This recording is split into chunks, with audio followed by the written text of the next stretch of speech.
It doesn't matter. All right, finally we are live here and we are online. It's 107 The Bone. Joe Hawk here for the first ever premiere episode of BONE-A-Fide Brews. So we are here. No one else is paying attention. It's way too loud here. We are live here at Free Will Brewing Company for Firkin Friends Fest, an event that takes place every San Francisco Beer Week. And here to talk about it is General Manager of Free Will Brewing Company, who I do not know at all.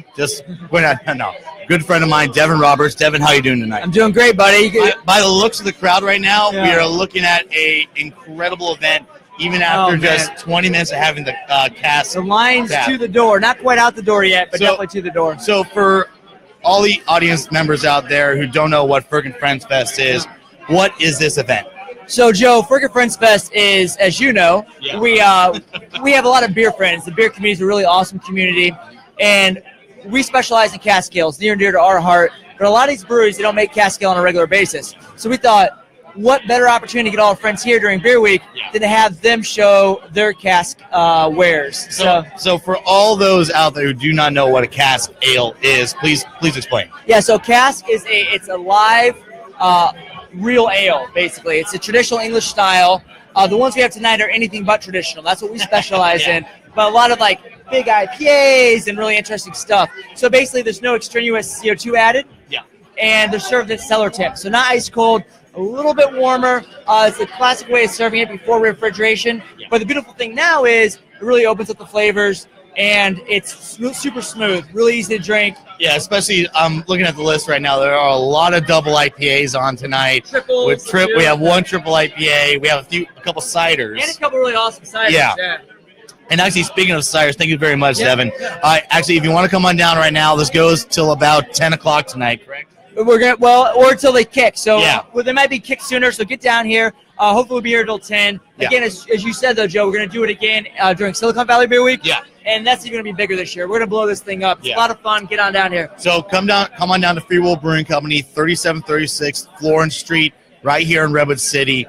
And speaking of ciders, thank you very much, Devin. Thank you very much. Brews.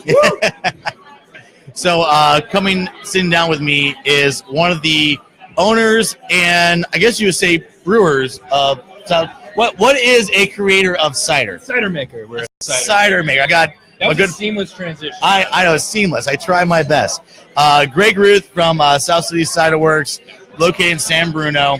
You're actually currently working on trying to get to South City. I believe you guys are working on actual. So we have outgrown our space. So we launched in 2015. And are basically outgrown our space, and we're also currently needing a tap room so we can connect with people, have people come in, drink our ciders, and hopefully have some food so we can have some beer. Yep.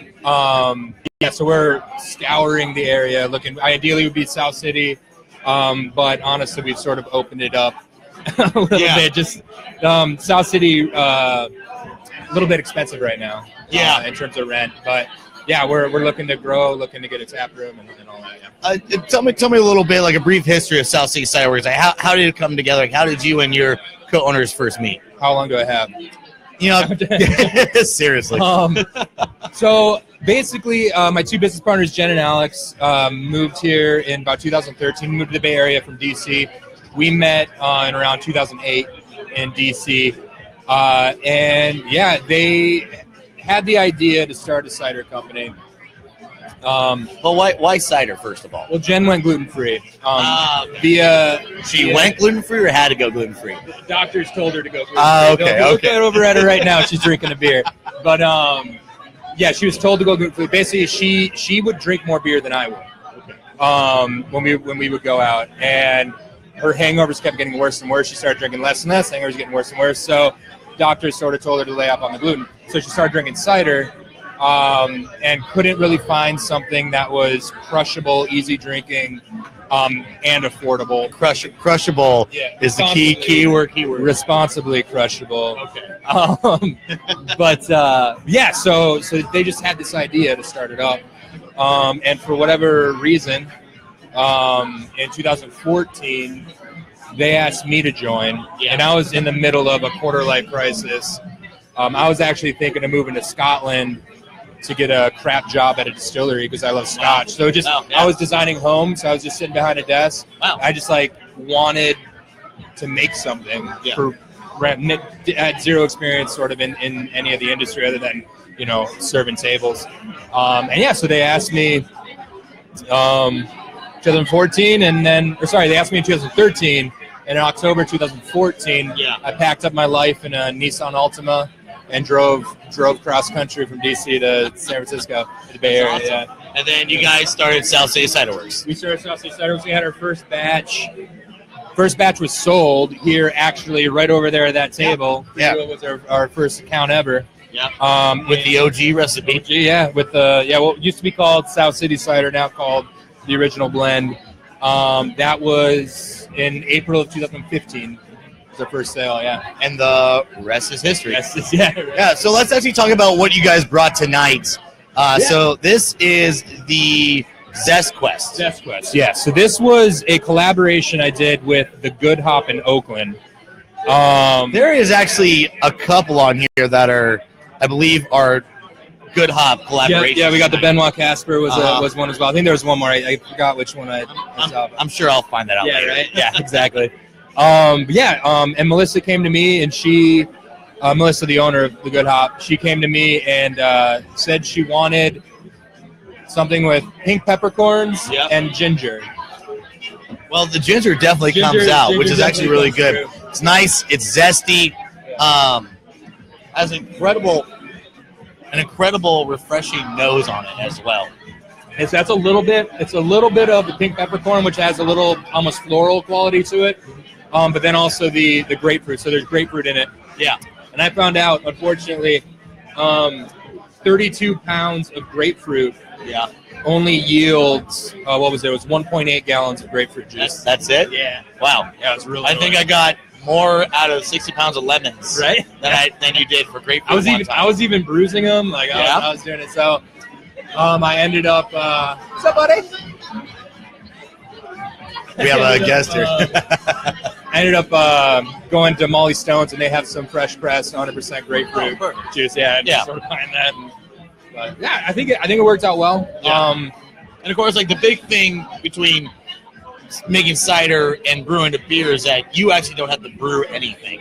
You pretty much take juices, kind of blend them together, and let it ferment, correct? Exactly. Our brewing process would be the pressing process. Yeah, it's just getting the... Or going to the store and get fresh press. We ferment all the sugars that are in the juice, whether it be apple or pear. And also a big thing what people don't know about cideries is that you're technically under a winery license. Yeah. Is that true? Yes, I'm a bonded winemaker. Yeah. So that's pretty awesome. I could make wine if I wanted to. Where can you find, like, if someone were to go to try to go find South City Cider Works, where can they find you in the stores? So in the store, we're in about 210 locations now. Wow, that is incredible, actually. Yeah. So it's not hard to find, is what I'm hearing. No, I mean, I wish it was easier. Yeah. So we're talking, if you want to come, well, obviously Free Will Brew Co. Yeah. You want to come have a pint? Or we have the original recipe here, for sure. DeLucchi's right here. They have all three of our flagships. So we have a dry, which is called Dry Me a River. We have a dry hop cider called All the Good Hop Names Were Taken. All the good dry hop names are taken. Yeah. It's trying to name anything with hops in it. It's already some brewery already took it. And then the original blend. So DeLucchi's, Molly Stone's. If you're in the East Bay, Total Wine, we're in all the Total Wines. Awesome. We have a seasonal rotation at Costco, Lenardi's, DeLucchi's. I already said that. Draeger's is the one I was looking for. Draeger's Markets. Okay. Tregs in San Mateo. Yeah. Just Mom and pop shops. We're around. And of course, a lot of tap rooms around the Bay Area as well. From the coast all the way inland, right? Exactly. Yeah. We if all the way out to like Concord and Pittsburgh, we have a couple accounts. I was just in Livermore today delivering, so we're around.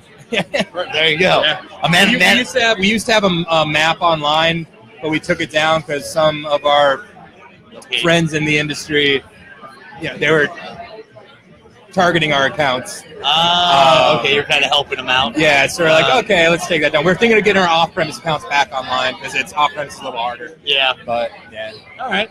Well, thank you so much for talking with me, Greg.